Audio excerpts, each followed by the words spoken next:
கரெக்டுங்களா ஐயா? நீங்கள் நல்லா பாருங்கள், நீங்கள் உங்கள் ஜாதகம் இருக்குமல்ல, லக்னாதிபதி நீசமான நீங்கள் என்ன பலன் சொல்லுவீங்க?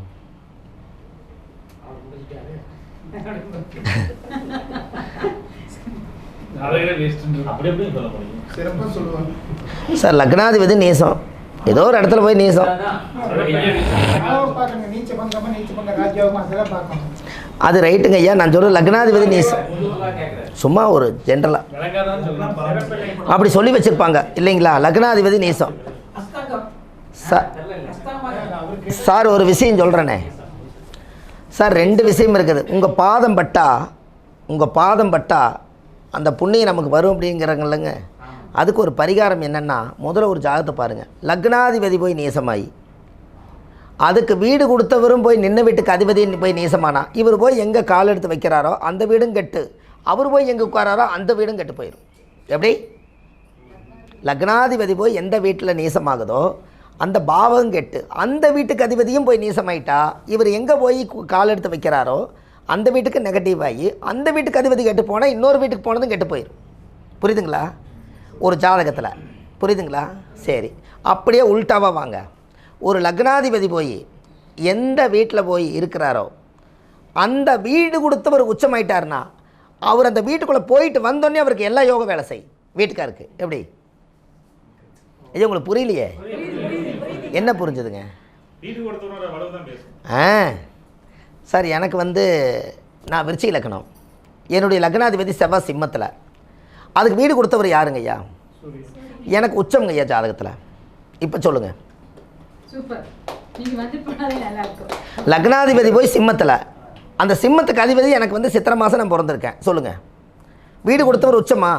அப்போ நம்ம ஒரு இடத்துக்கு போனாலே அந்த அழுக்கு சுத்தப்படுத்துகிற மாதிரி ஒரு பரிகாரம் சொல்கிறோம்.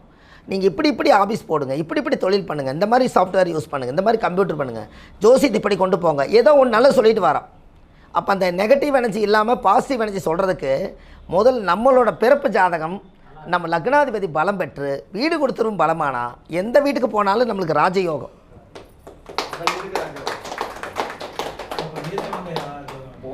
சொல்கிறேங்க ஐயா.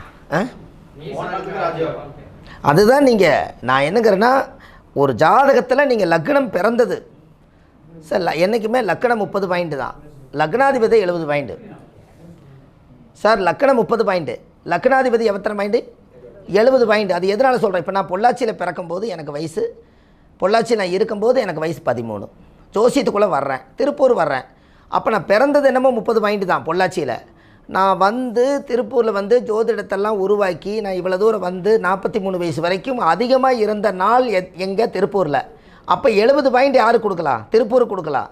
அப்போ லக்னாதிபதி பொள்ளாச்சிக்கு 30 பாயிண்ட்டும், லக்னாதிபதி வாழ்ந்தது லக்னத்துக்கு 30 பாயிண்ட்டும், லக்னாதிபதி போய் அதிகமாக நாள் எங்கே வாழுதோ அங்கே தானே அந்த லக்னம் பேசும்.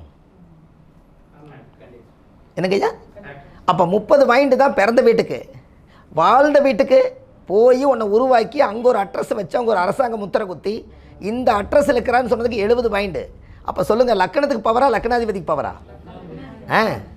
இப்போ நீங்கள் எடுத்துக்கங்க. அப்போ எந்த ஜாதகமாக இருந்தாலும், அப்போ எனக்கு லக்னாதிபதி சிம்மத்தில், அப்போ எனக்கு 10ஆம் பாவத்தில் போய் உட்காந்து என்னுடைய எண்ணம் பூரா எங்கே இருக்குன்னு சொல்லுங்கள். 24 மணி நேரம் அதாங்க. எல்லாத்துக்கும் ஞாயிறு விடுமுறை, நம்மளுக்கு ஞாயிறு விடுமுறை இல்லையே. என்னங்கய்யா? ஞாயிறு விடுமுறை இருக்குது, ஆனால் நம்மளுக்கு ஞாயிறு கூட விடுமுறை இல்லை. அந்த காலத்தில் ஏன் ஞாயிற்றுக்கிழமை தானங்க எல்லாத்துக்கும் லீவுன்னு வச்சுருக்காங்க. என்னங்கய்யா? அது என்ன லாஜிக்கு? ஞாயிற்றுக்கிழமை வெள்ளைக்காரு கண்டுபிடிச்சது.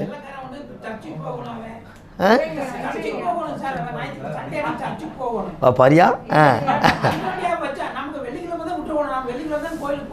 சரிங்க ஐயா.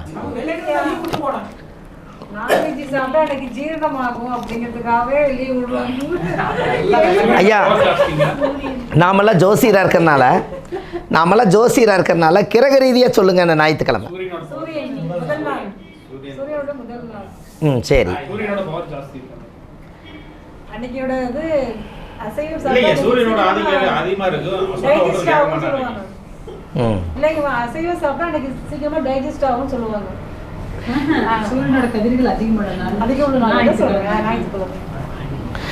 சரி ஐயா எப்படியெல்லாம் கொண்டு வராங்க பார்த்தீங்களா? அதான் ஐயா, இப்போ ஞாயிறுக்கும் சனிக்கு ஒரு வித்தியாசம் என்னென்னா, வேலையாள் வந்து சனியா, சனி வேலையாள்.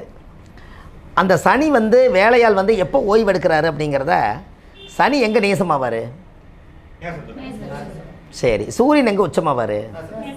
அதனால் ஓஞ்சு போனது சனிக்கிழமை முடிஞ்சு போச்சு. அங்கே தான் சூரியன் உச்சமாகிறார். அதனால் ஓனருக்கு வந்து விடுமுறை, ஓனருக்கு விடுமுறை. உச்சமல்ல, அன்னைக்கு மட்டும் தானே வேலையால் வந்து ஓய்வு எடுக்குது.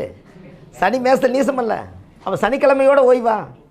அப்போ ஞாயிற்றுக்கிழமை எந்த கிரகம் உச்சமாகும்? சூரியன் தானே, ஞாயிறு சூரியன் தானேங்க. அந்த சனி வீட்டில், செவ்வாய் வீட்டிலையே செவ்வாய் அந்த கடினமான உழைப்பு, அந்த சனி நீசமானதுனால அந்த அந்த ஓனர் வந்து ஃப்ரீடமாக இருக்கக்கூடியது வந்து அந்த சூரியன் தானே, நம்ம சூரியன் தானே.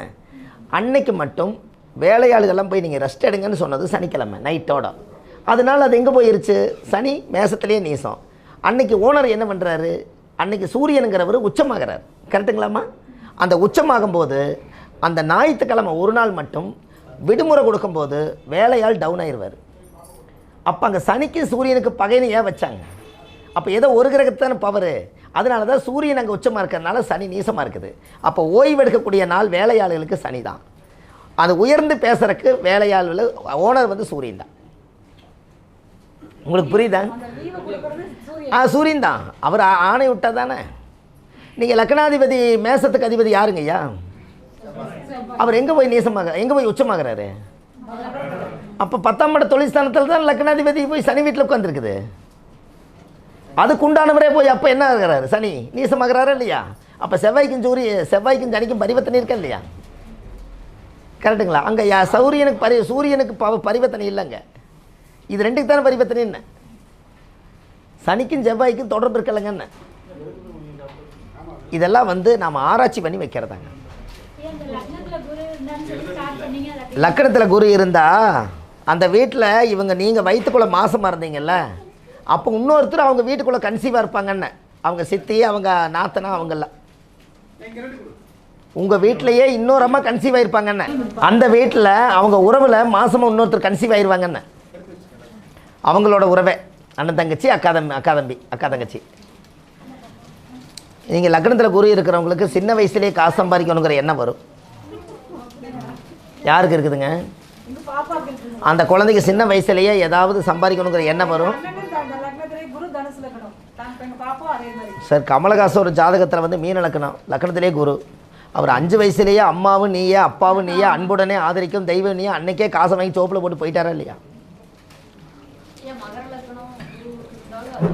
எந்த லக்கணத்தில் குரு இருந்தாலே உங்கள் குடும்பத்துக்குள்ளே இன்னொருத்தர் கன்சீவாக இருப்பாங்க. நீங்கள் வயிற்றில் இருக்கும்போது ஒரு கர்ப்பிணி சந்திச்சிருக்கோம். கரெக்டுங்களா? இது எத்தனை ஆண்டுக்கு முன்னாடி நடந்தது, எவ்வளோ கிரகம் பேசுது பாருங்க. ஐயா, அந்த காலத்தில் மொட்டை அடிச்சோன்னே சந்தனம் பூசுவாங்க, பார்த்துருக்கீங்களா ஐயா? அது எதுக்கு பூசுகிறாங்க? அப்புறங்க மொட்டை அடித்தா சந்தனம் பூசுகிறாங்க, நல்ல விஷயந்தான். அது என்ன லாஜிக்? முன்னோர்கள் இது ஆதிகால பரிகாரம் தான். அதாவது எதுக்குன்னு கேட்டிங்கன்னா, எனக்கு ஐயா சொல்லுங்கள். கேது முடிதான் மொட்டை அடிக்கிறாங்க, அந்த லாஜிக் என்ன? ஒரு சந்தனத்தை பூசுகிறாங்க, ஏன் ஒரு மண் எடுத்து பூச வேண்டியதானே?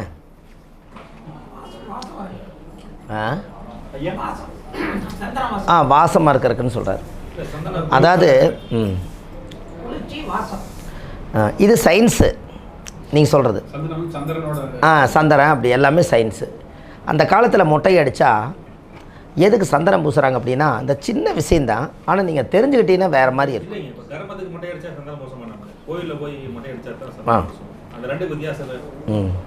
இல்லை, அது நான் சொல்கிறேன் உங்களுக்கு.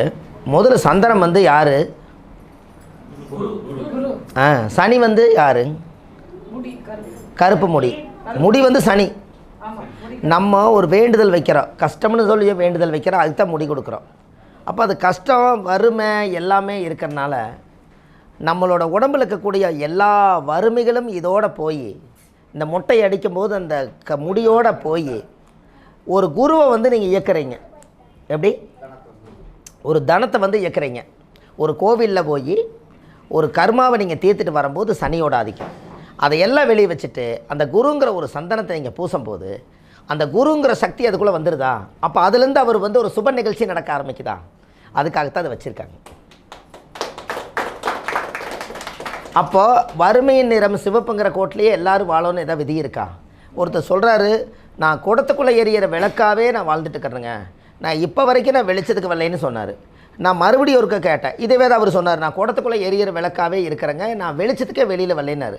நான் சொன்னேன், இப்போ நீங்கள் சொன்னதுலேயே பரிகாரம் இருக்குது. இனிமேல் நீங்கள் என்ன பண்ணுறீங்கன்னா, கும்ப ராசி தான் நீங்கள் குடத்துக்குள்ளே எரியிற விளக்குன்னு யாரோ ஒரு பழமொழி சொல்லிட்டாங்க. அந்த பழமொழி சொல்லிவிட்டு நீங்களும் வாழ்ந்துட்டு இருக்கிறீங்க. இனி காலையில் குடத்துக்குள்ளேயே பற்ற வைங்க.